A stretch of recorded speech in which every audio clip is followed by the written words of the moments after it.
and you're welcome to our program at Exjaw, the program that takes us back in the days to our secondary school days, our good old happy moment days. And today, as usual, I'm one of the hostesses on the program, and my name is Nana Shehu. I'm an ex-student of the Air Force Girls Military School in Nigeria. I'm an ex-Jaw, that's what it means, ex-junior airwoman.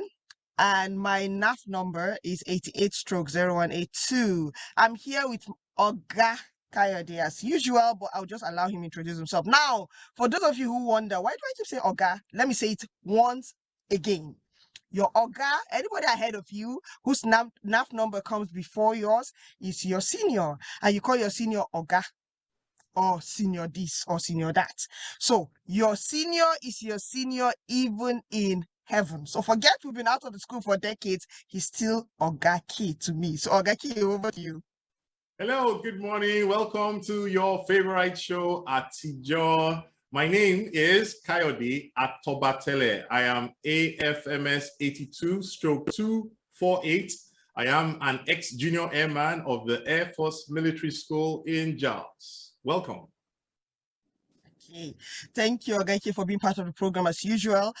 He's, of course, I'm sure you're used to seeing Ogaki every episode. Yes, so he's our backbone here. Okay, so today we've got two guests, and luckily for me, they're both members of my set, so I don't have to call any of them Oga.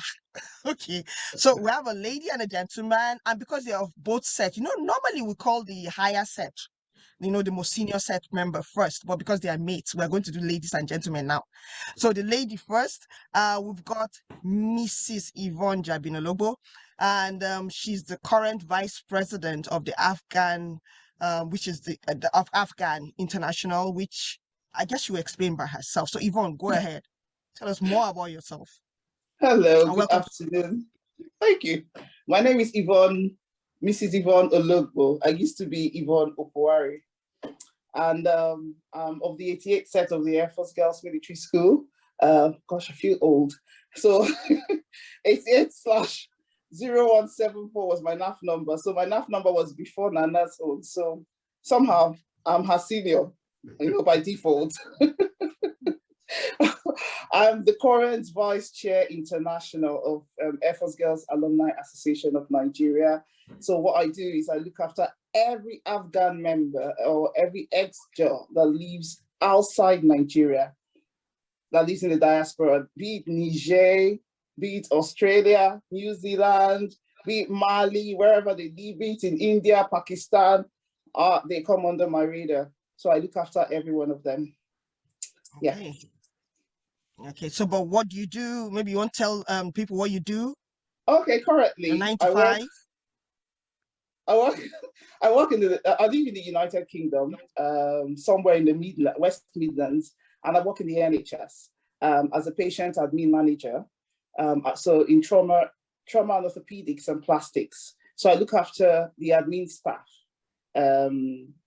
that work for that particular department, and I work in Sandwell and West Birmingham Hospital across 2 sites. So I work between 2 hospitals, basically. Okay. Thank you so much. And you forgot to say she's a wife and she's a mother. That's default. Oh, yeah. Oh, yeah. Okay. I'm a wife and I'm a mother of 2 beautiful girls. Okay. Thank you for coming on the program today, Yvonne. And also, we've got a gentleman who's also of the 88 set. I call him my daddy because he has my surname. Calling him is like I'm being disrespectful. But he's the immediate past vice president of the Exjam Association worldwide. I'll just throw it out to you. My daddy, please go ahead, introduce yourself. Hello, viewers. My name is Shehu Abdullahi of the 88 set. My service number is 88/877. I'm from the great Yellow Squadron, which has always been the champion squadron while we were in AFMS. I currently work with one of the telecommunication companies. I am a government affairs officer. Basically, what I do is stakeholder engagement and then protecting my company when it matters most, especially as it relates to ministries, departments, and agencies of the government. Okay. Thank you for being part of the program, my daddy. And we used to call him USA because those are his initials, Umar Shehu Abdullahi. We call him USA. Just like you asked Yvonne, I'm also a father. I'm married and I'm also a father to a young man who is also USA junior. Okay, All right. okay, over to you now. All right. So let me start with the lady. It's always amazing to hear the stories of the Girls Military School in particular, because before the establishment of the Air Force Girls Military School in Jos, there was no such school that existed anywhere in Africa as far as we know. In fact, I'm still not sure that anyone exists in the world that is a girls military school. So I've seen a lot of boys military schools. I've seen mixed military schools. I still haven't come across a girls military school. Yvonne, what made you go to a school that never existed? You had the second set, correct? Yes. So what made you actually decide that this is where you want to spend the next 5 years of your life? Okay, let's say you ask my mama. What was her reason? I can't even say, but I think what it was because she was a civil servant, and the school my elder sister went to FGGC Langtan, okay. And so being in Plateau State, when that school came out, civil servants were amongst the first people that had the information. Obviously, first set went by so quick, so second set, yeah. So she quickly grabbed the form for me, and I wanted to go to FGGC Langtan like my elder sister. But when I heard Air Force, and my father used to be in the army like many moons ago, I think before the Civil War, and then left after the Civil War and all that. So it was just something that just drew, I think my mom was just attracted to something military, because she got married to my dad when they were fighting during the Civil War. So there's that military thing that was just dragging her in. And that's how she now sent me to just, at the age of 9, 10, to go and do interview, imagine. So it was just that thing. And maybe she saw something in me I didn't see, because now they even call me commander. I think she's done. I think she's done with that. So basically, it looks like, Nana, I think at a point in time, we need to bring the parents of all these people who are saying, ask my father, ask my mother, and really ask them, was it their decision or was it their kid's decision? Shehu, I'll come to you also. And and Yvonne, I'm coming back to you, but Shehu, what made you decide that it is the Air Force Military School in Jos that you are going to? And at what point in time do you realize this is the biggest mistake you made? Well, initially, while we were in the primary school, Air Force Primary School to be precise, okay. During holidays, we usually see junior airmen come into the school dressed with their starched khakis, you know, they have their shoulder flashes, you know, and you'd be like, wow, these guys are good. These guys are soldiers, you know. So I'd always wanted to be like that. I always remember people like Sule Ado, Zulkifli Adamu Garabadakata, Musbahu, Abdullahi, and a host of other people. Sanda Musa Jika also visited us one time. Oh, and wow. So whenever they come, they look very smart. They walk with their swagger stick. They have like junior boys attending to them, like stepping behind them. And it was like something I had always looked forward to. So, but then at the point where I regretted was after passing the interview and went to JS1, we got into school like 2 weeks before the seniors came. So we're having the time of our lives. All of a sudden, when the seniors came, the day the seniors came was the day that I regretted ever joining that school. Because you can imagine when someone buys job for you. Well, buying job simply means someone has annoyed the seniors. And so we served job that day. I remember it was just press up, you know. I knew how to press up. I was going up, down, up, down. So the senior said, oh, okay, you know this, all right, just go up and remain there. You know, I thought it was going to be an easy thing, but in less than 15 minutes, my whole arms were getting very, very weak. And then I now realized that this was most definitely a mistake coming to Air Force Military School, Jos.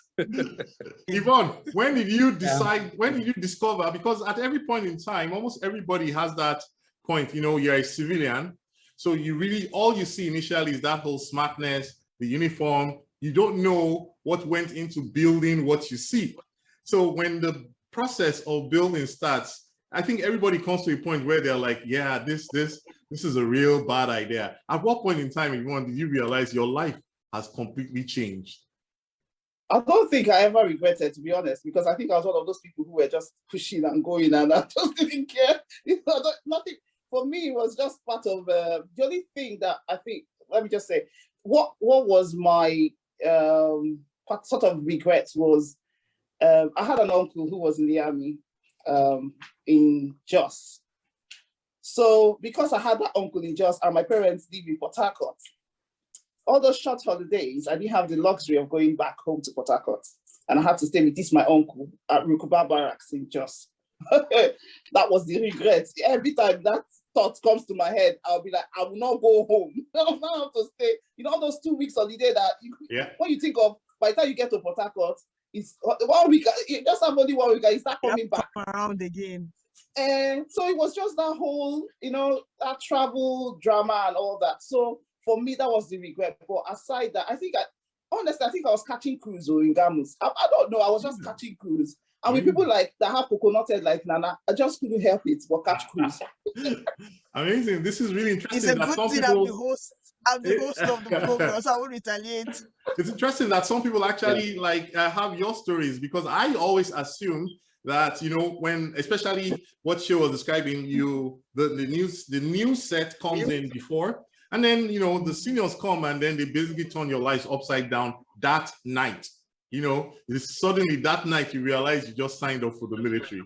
So it's interesting that for you it was all fun. That's it's interesting that the stories are.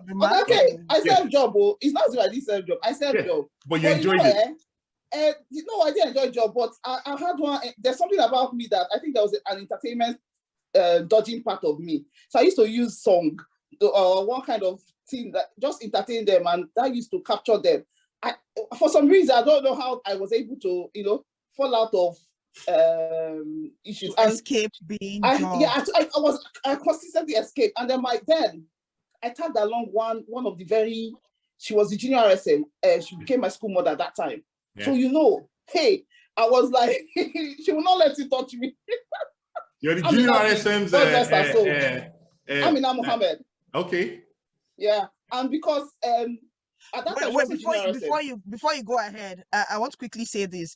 And she was the first and so far the only girl who commanded a joint personnel parade. That joint meaning boys and girls, but she commanded, just for record purposes. Okay, go ahead.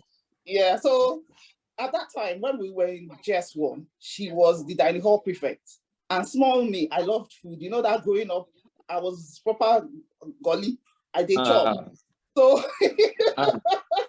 now you know where the whole that was where I just attacked. So even though she wasn't my school mother to the end, but that's because at one point she looked after me. Hey, I had that hedge of protection, and then I had one escape. I don't know, some teacher. So, but it wasn't always all palatable, because one of my very bad experiences was, I think, it was either JS1 or 2. I used to sleep between Senior Bisola and Sarah Bamui. My bed was like right in the middle, and something happened. I think we had social night, and I said something during the social night, and that turned that day I served job to the point of sickness. It was Chioma Omeru, I will never forget. Chico. She was the one that literally looked after me and nursed me. She had to literally say, you can't punish this girl. She didn't do anything. I think that was the worst time for me in Gamus. Aside that, when I had a way of escape, I escaped. They know they see me. Ask Nana. I was in yellow squadron, but I'm always in purple squadron. What am I doing in purple squadron? Escaping. When they say they formed another squadron, I ran and followed them to that squadron. The orange squadron was just something dodging was in me, and I had people like Nana, to help that bad side of me to come out. All right, good, very good. So I'm coming back to you because now next question I want to ask, but I want to ask Shehu first.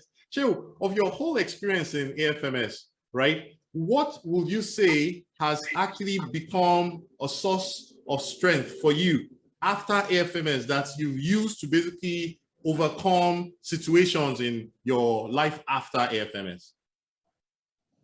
Well, waking up early. I never used to wake up early. So it took a lot of going back and forth to get me up. But since I signed up at AFMS, I wake up early, I go for morning joggings. I still do that till today. I still remember the voice of Warrant Officer Jolly Muslimi saying, listen here. I still have it. I still take, I do all the exercises that he gives us every day. Then I used to think it was a total waste of time. But later on in life, I got to know that that thing was supposed to make us stronger. I also take away the academic excellence that we learned in AFMS. You have so little time to study. You can only study during prep, afternoon prep, and night prep. But then whenever exam comes, we're always top of the class. Whenever you compare the secondary schools in Jos, AFMS always comes tops. And what usually surprises me is the level of academic excellence, the discipline we were instilled, that was instilled in us by our instructors, sports excellence, we were just everywhere. So these are the kinds of things that I take. And then when I went to the university or after school, there were these bullies all around, people bullying you here and there. And, you went to AFMS, come on, no one will be able to try you, You have that strong-headedness, you have that stubbornness, you have that ruggedness, all this changed me as a person. I used to be a very soft-spoken person, and I could say that, But AFMS changed me. Yvonne, don't worry, I'm coming to you. So basically, these are the things that changed me as a person. At first, they were tough situations, but later on, I got to live with them, and they're now a normal routine in my life, and it has helped me to become who I am today. Thank you, thank you. Would you say that AFMS experience, what you're describing, built a certain level of confidence in you that everywhere you went, you basically were able to stand on your own?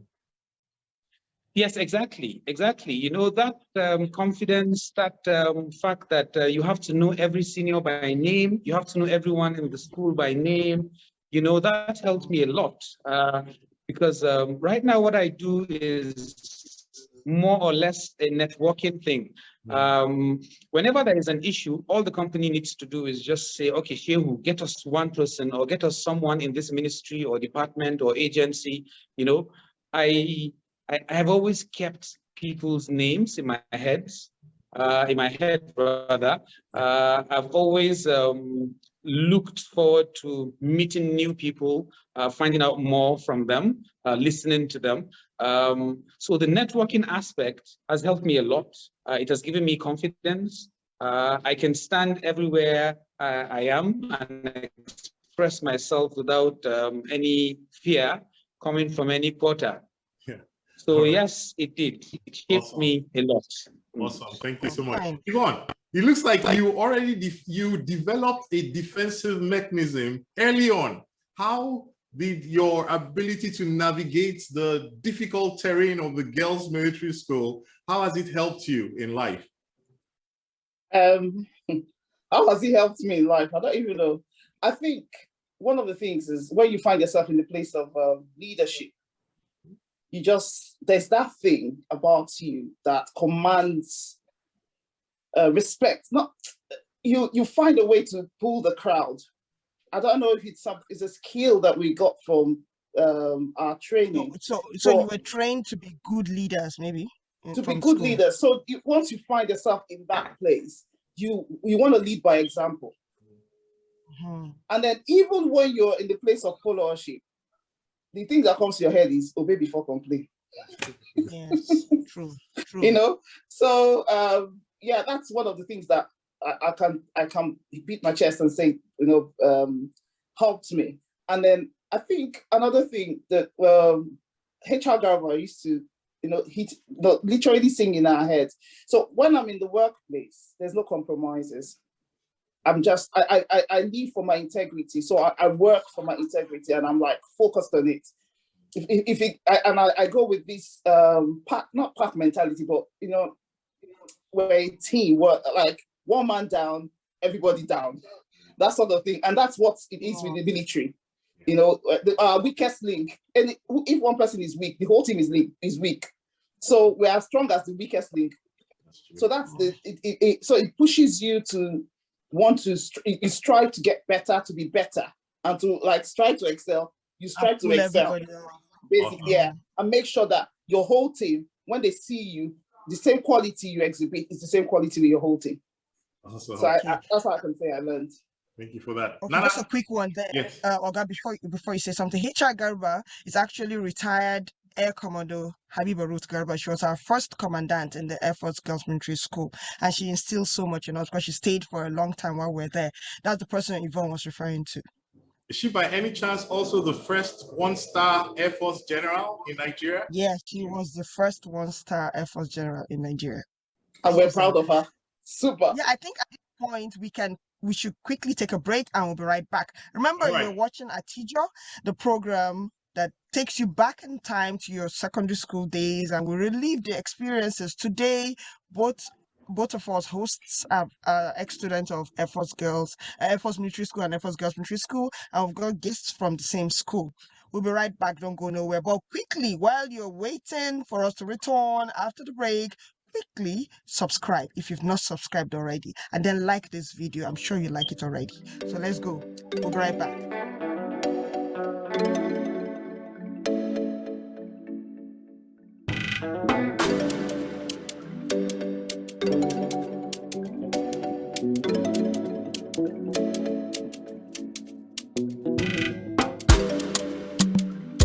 Welcome back to your favorite show, Exjam.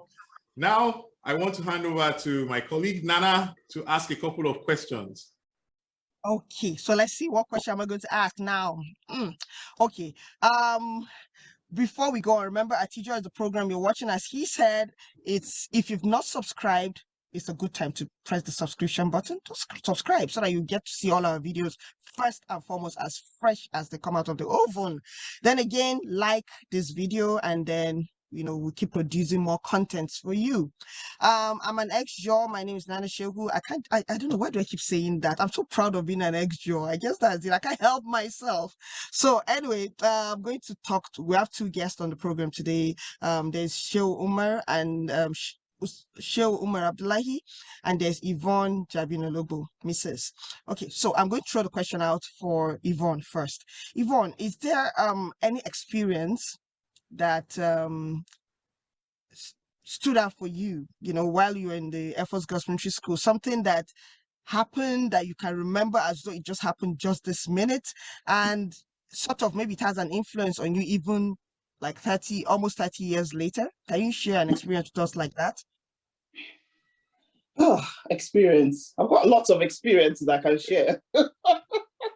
Yeah, one that stands out. One of the ones that I remember even this morning was, I don't know, we used to do, when we do the military exams, because we used to do the normal academic exams, and then we used to do the military exams.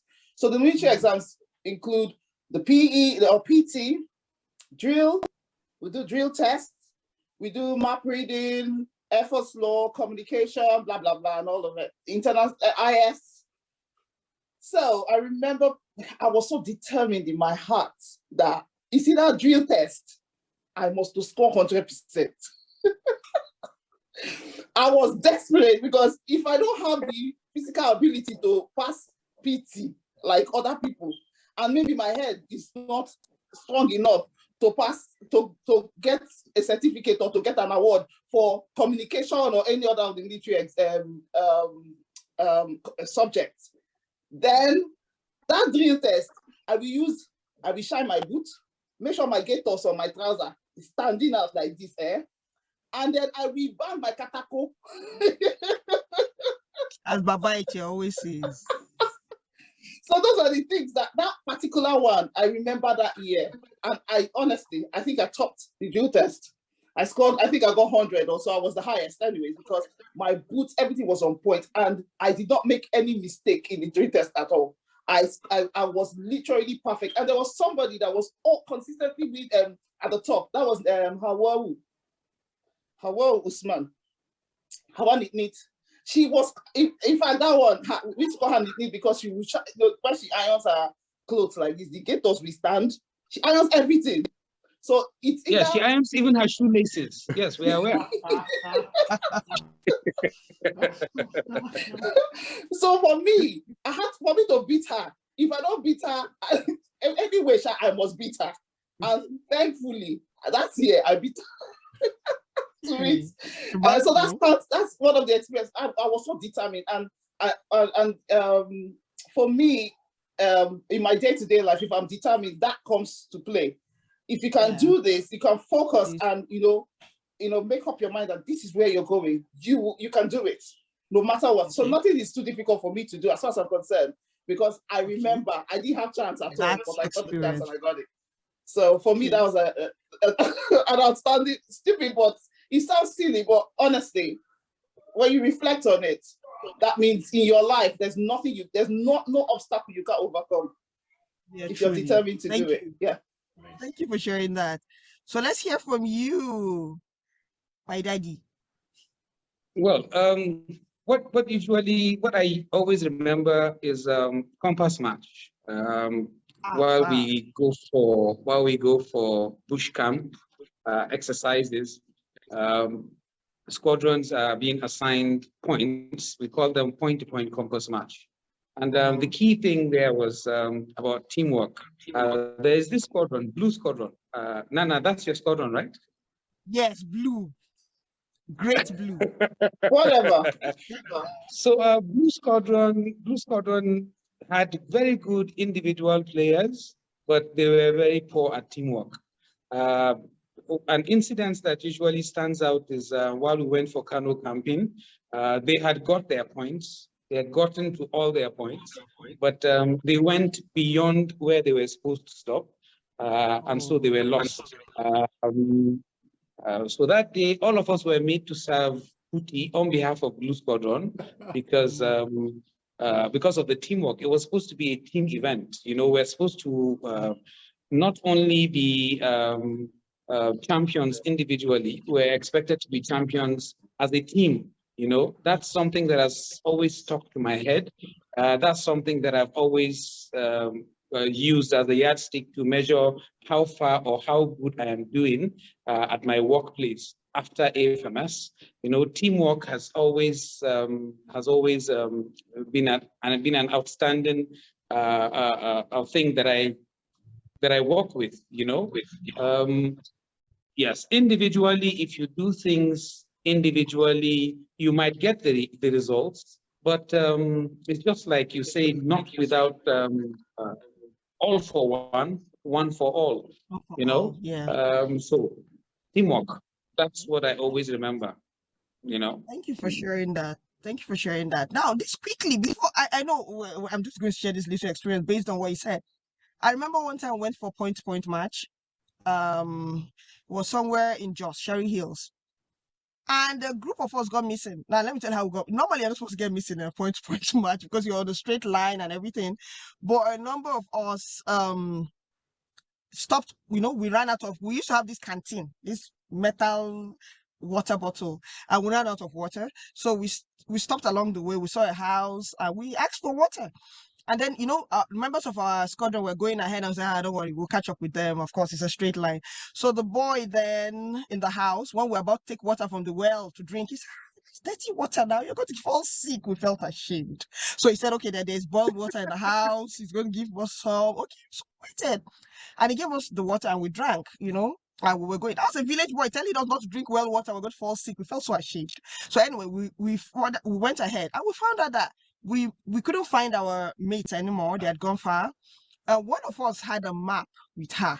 So we said, okay, fine. Anyway, we can't get missing. But we found out that we were actually missing. So we mistakenly You're in asked people Bauchi? in the no, we asked people around that. Come, did On you your see way to people like Bauchi? no, we said, did you see people dressed like this and going? Oh, yes. So they were pointing us in directions and we're going. Unfortunately for us, that day, the boys' school also had point-to-point match. So the direction those villagers were pointing us to is towards the boys. Oh, It's boys oh.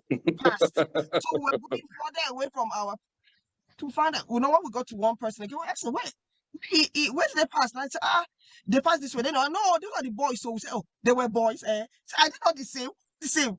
We're girls. They said, okay, no, it was boys that passed here. So it now occurred to us that, come on, people are holding a map, for God's sake. Let's read this map. And we read the map. And then we found ourselves at point C. That's where we're supposed to eat lunch. And the truck was about to drive away. So we ran and got our lunch. But that remained with me. So till date, I use GPS everywhere I'm going. And I learned to read maps. Rather than trust people, read the map. And I will never forget FS Guyuk, who taught me map reading. I always appreciate him. So yes, that's something really that never left. I'd rather ask for GPS to direct me than to ask for individuals based on that experience, but that's just me. So it's not about me, it's about you guys. I'm sorry, I just had to chip that in. Okay, Ogaki, over to you. All right, so I have something that I keep hearing from every time we interview an Exjam and an Exjaw. It's this whole team, team. So it appears that over the course of going through the military school, that your individuality is taken away from you and you are rebuilt into a team mentality, team thinking. Is that correct? Then I asked the question, what would you say is the main ingredient in that whole team building that has made turning every set into a team in their thinking, so much so that way after leaving the school, there's still that team mentality. We're always looking out for each other. What is that main ingredient that if you were in charge of education in Nigeria, you will introduce in every school so that they will come out thinking like a team?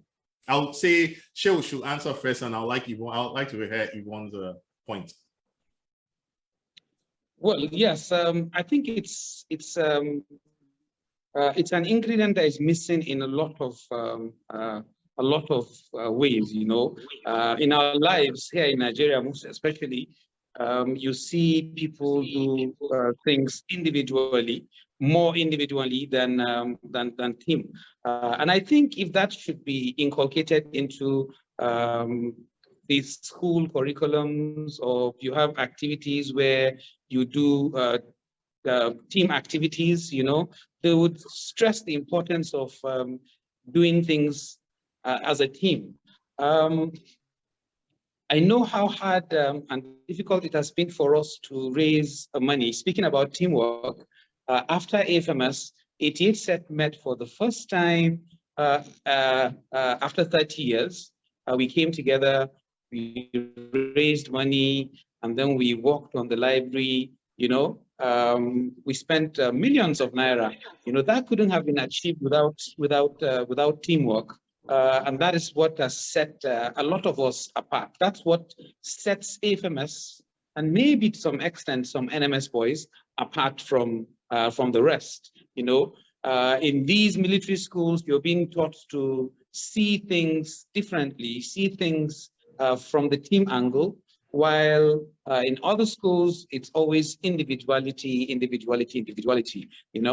I also would like to mention here how helpful set members have been to themselves, where you see 81, 82, 83 sets coming together for a common for a common purpose, coming together to solve a community or a societal issue, coming together to stand in for one of us when he's down. That's something I must commend in all of us. Thank you. Right. Yvonne, what is that ingredient that you will introduce in every school that will help with the kind of team building you experienced?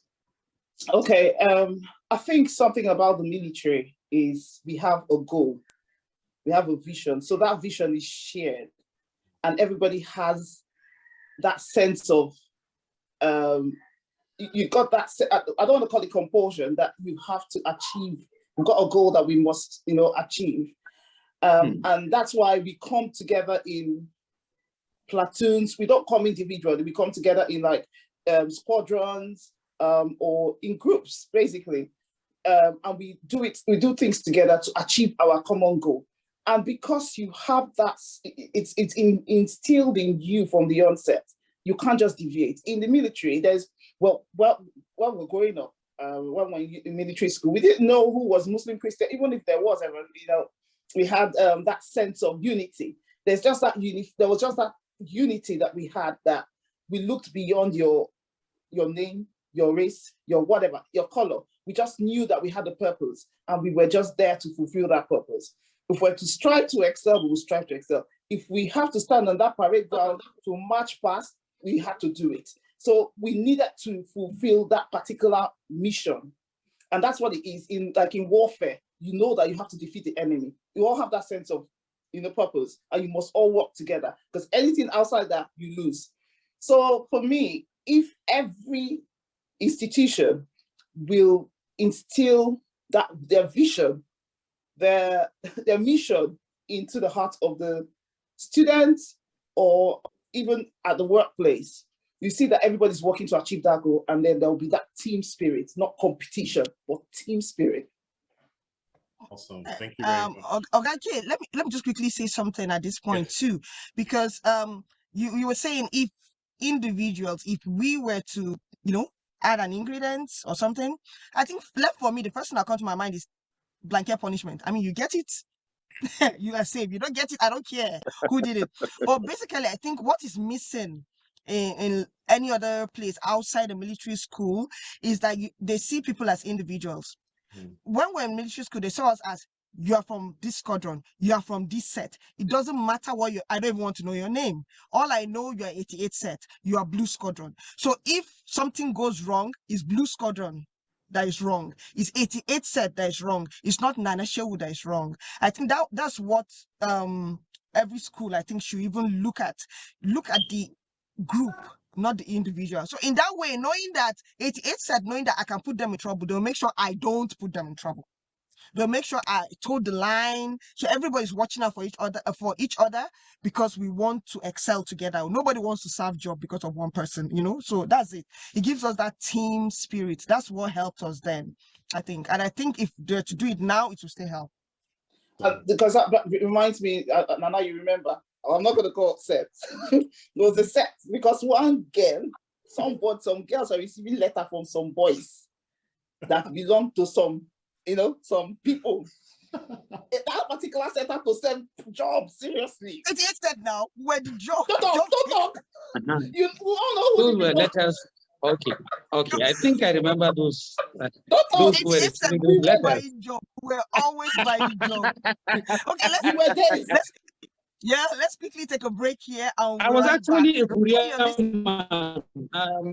Nana, I was actually a courier man. Speaking about these letters, I remember when I was, there was an accident in AFMS. So all the band, what we had in the band was burnt down. So there was just one beagle that was left. So I learned how to blow that beagle on my own. Nobody showed me how to do that. The plus for that was that whenever there was a quarter guard to be hosted for any senior officer, I will be rushed from the airport, Haipang Airport. I'll be rushed to NAP Station Jos. From NAP Station Jos, I'll be rushed down to Gamus. So, and after Gamus, I come back to AFMS. So as the chief or the as the general was leaving from this point to this point, and he will be like, "It's you again," you know. So, but the main point here is that while anytime I'm going on that kind of assignment, my pockets are always full with letters. You know, you have letters. Yes, I was the mailman. I was the courier guy. So that was how I got to know all about the letters that Yvonne was receiving. Who sent to who?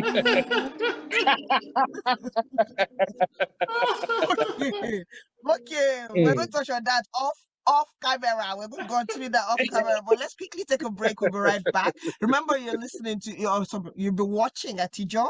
The program takes us back in the school. And you can see we're reliving our school days. Some these things happened like 30 years ago, and we can remember even today. Don't go nowhere. We'll be right back after the break. In the meantime, hit the subscribe button and like this video. We'll be right back.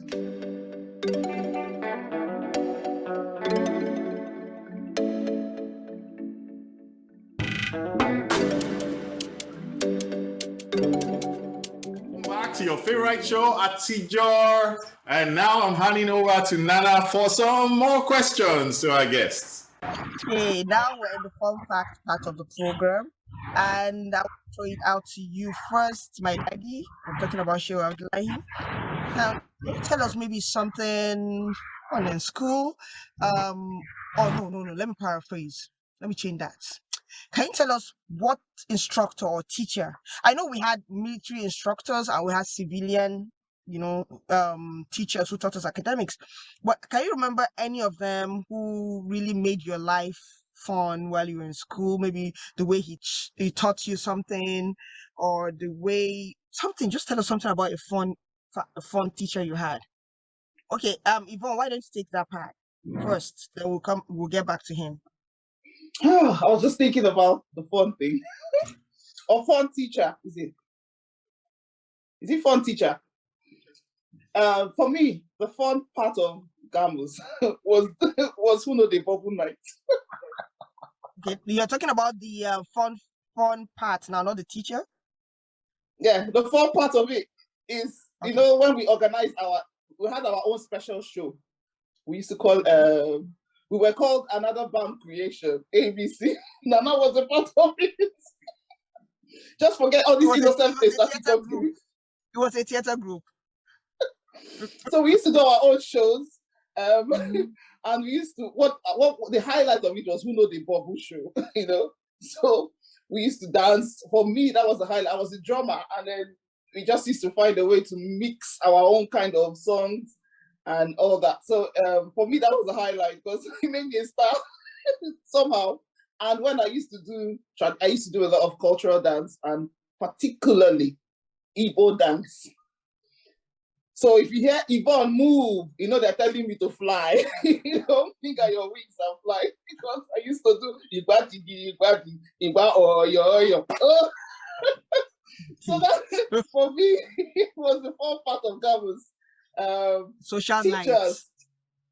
I liked military training. I think for me, anything about the school was the military training. I liked it.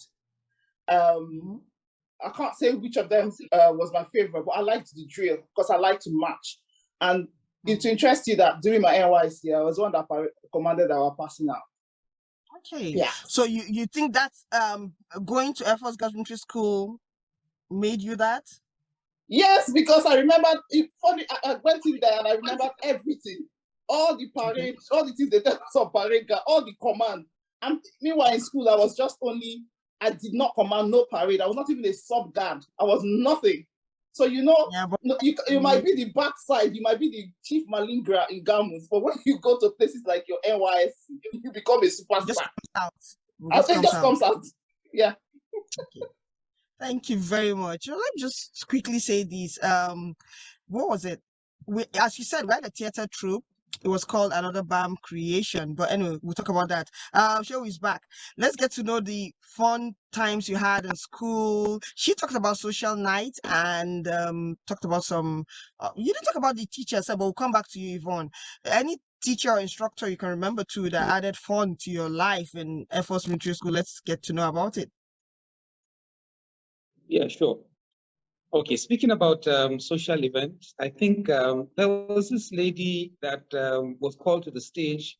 She was from Gamus, I think. I have the name. I don't know if any of you would remember her.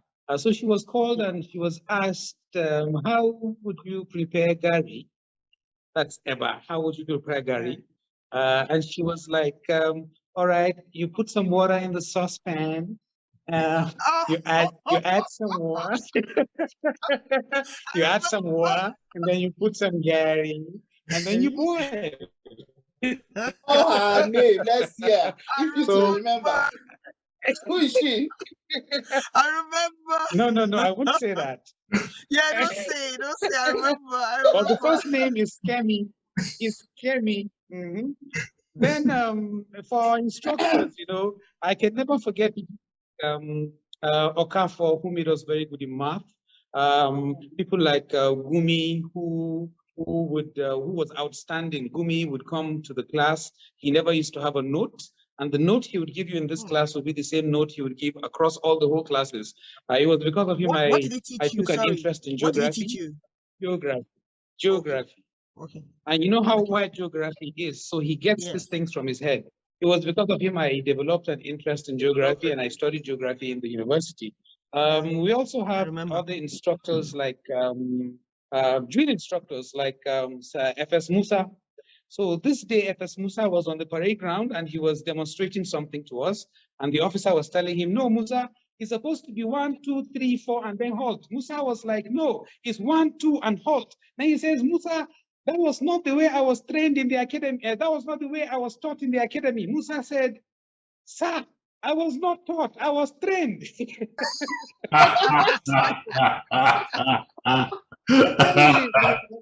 We also Okay, had that makes a big difference, huh? That makes a big difference. we also had others like Bond Achara. Bond Achara was in a world of his own. He would come and then he would World be of like, his own. "Great, I took compound X this morning," and all of you will be wondering, what did this guy take? Or he would say, some of you saw me. They came to my house during visiting. A couple of them went to his house, and he was like, some of you came to my house, and I attended to you, and you came to say that I'm your friend. For your information, I am not your friend. If you want a friend, go buy yourself a dog. And then he caught this bagger in town. Apparently he had gone to cut his hair, so he saw this jam.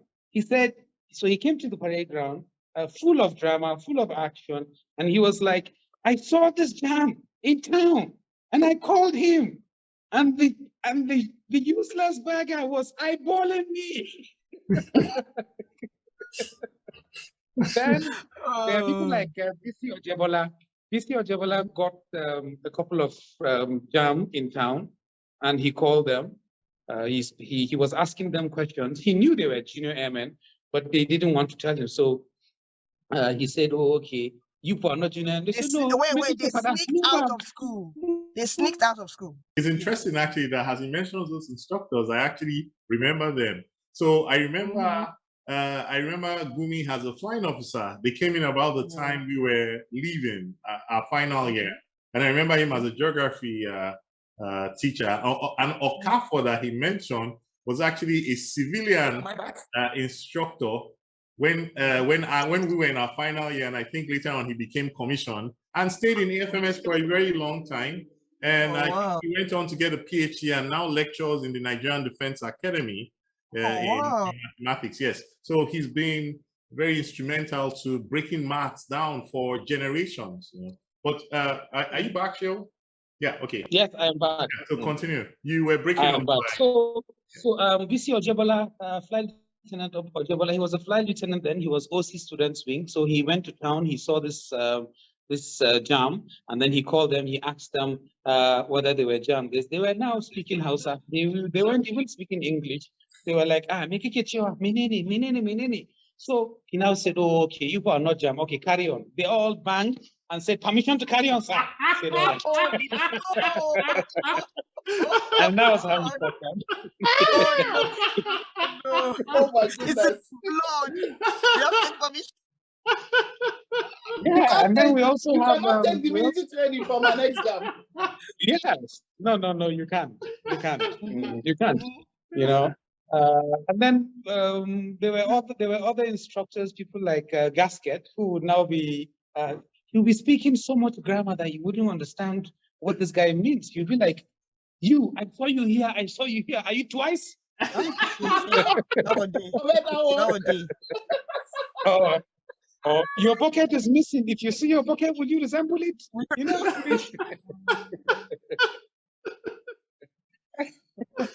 Or when Lord, you're there passing was with a pot of semo, you say, "Bring that semo here." I say, "Yeah." So all these people, you remember them when you're low, when you're feeling, when you're having a very bad Yeah. day. Remember these people, and yes. you just break into laughter. You know, I tell you. it I was tell really you. an amazing experience.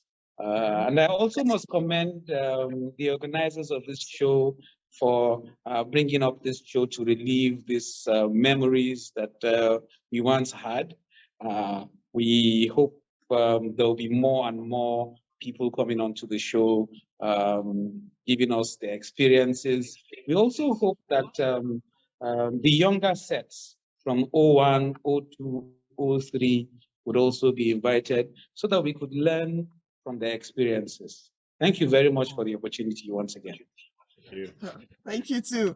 I think for us, Yvonne, you didn't mention the fun people or instructors and all No, that. You want to go I will, over or I will, you can't forget Baba Eche. no, I can't, no, definitely, Baba Ije, but I was going to say something. You know, some of the coppers that they used to send to our school were quite unique in their own way. And one of the people that stood out for me, now you remember, I was like a favorite for her, Miss Ayupak. It's Ayupak.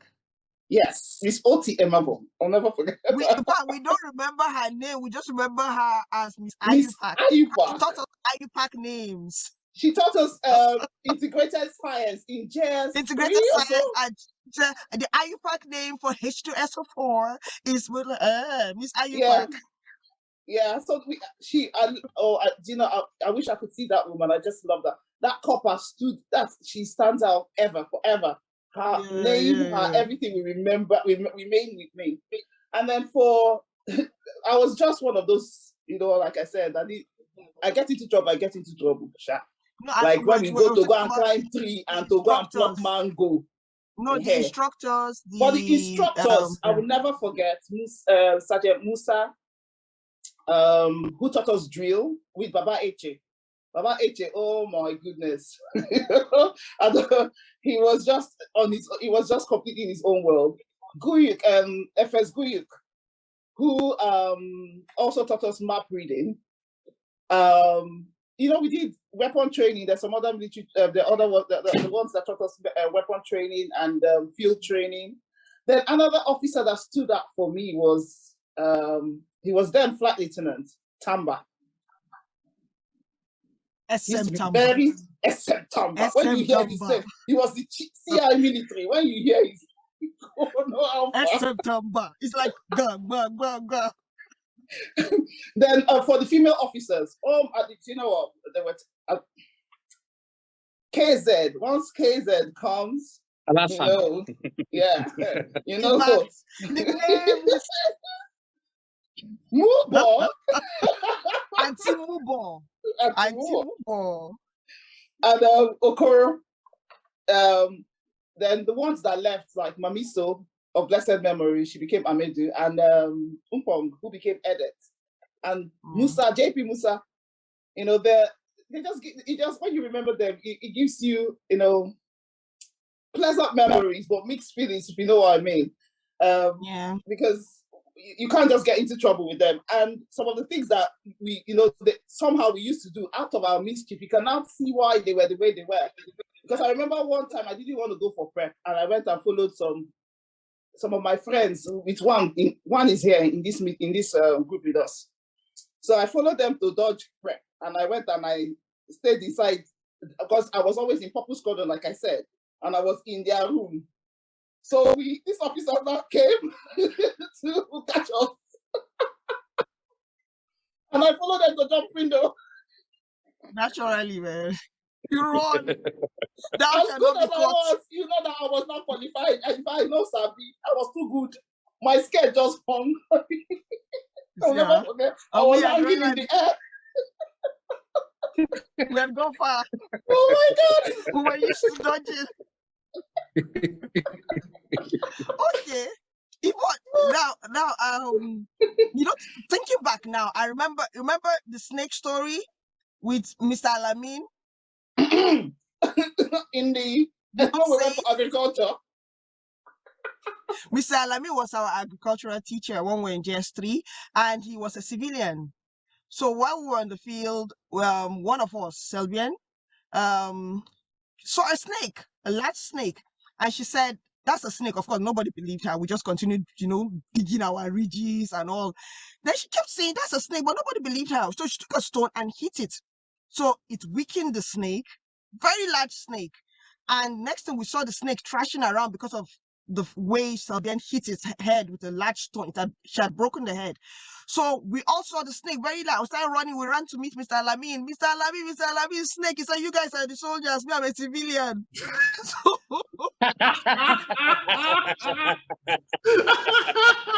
when Salbian wanted to kill that snake totally, she went back again. We had to start like saying, leave it. But now to date, this is like 30 years later, that snake is still in that jar in the chemistry lab. Oh, wow. In Air Force Amazing. till date. Amazing. So that's Yeah. that's Amazing. Selvian snake. And Mr. Alamin chickened out on us. Hopefully that jar is in the equivalent of like an artifact museum. And I think it's high time. It's high time that the schools, both schools, start to collect artifacts. So, for example, it would be nice to basically say, well, here is Major General so and so. This was his bed, right? Here is this award winner that you're saying. This was her desk. This was books that she used. Yeah, we should really. I think at the point in time, one should start having a collection of things and then just imagine people coming with their kids to say, well, you remember I told you that I went to school with this person? Well, this is evidence. This is the cups we used. Because the cups, like the cups we used over time, you see it change in the dining hall, the plates over time. Oh my God, the cups! Did you say the cups? Yeah, the cups we used to drink. Yes, exactly. You see, so when I say cups, right? Some people think steel plates. Some people are thinking a certain set of plastic cups. That's all they saw. But all those kind of things would be nice to see. We saw the 5x5 cups. Yes, this is what we drank with. This was the mess kit. Anyway. I think we have way spent on time. I want to particularly thank our guests today, Exjam Shehu and ex-junior airwoman Yvonne. And so what we always do, we sign out with our AFMS name and number. And so I'll go first. My name is Kayode Atobatele, AFMS 82/248. I am an ex-junior airman of the Air Force Military School in Jos, and this is your favorite show at Exjaw. Make sure you subscribe. Nana? Okay, I thought the guests should sign out first, then I'll be last. Okay. Okay, Yvonne? And I am Yvonne Ologbo, ni Opuwari. I'm an Exjaw, ex-junior airwoman, 88/0174. I think too much excitement in my hair. And 88/0174, Yellow Squadron. And this is your favorite show at Exjam. Make sure you subscribe. You will never ever regret it. Thank you. Thank you to all the organizers. Okay, Shehu. Okay, AFMS 88/877, Shehu Abdullahi, otherwise known as Umar Shehu Abdullahi, USA, from the Great Yellow Squadron. This is your favorite show at Exjam. Always subscribe, always watch out for the various episodes, interesting episodes that will always come up here.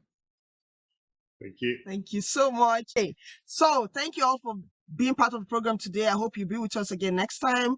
Remember to subscribe and remember to like the video. This is yours sincerely, Nana Shehu 88 stroke 0182. Proudly Blue Squadron. Stay blessed.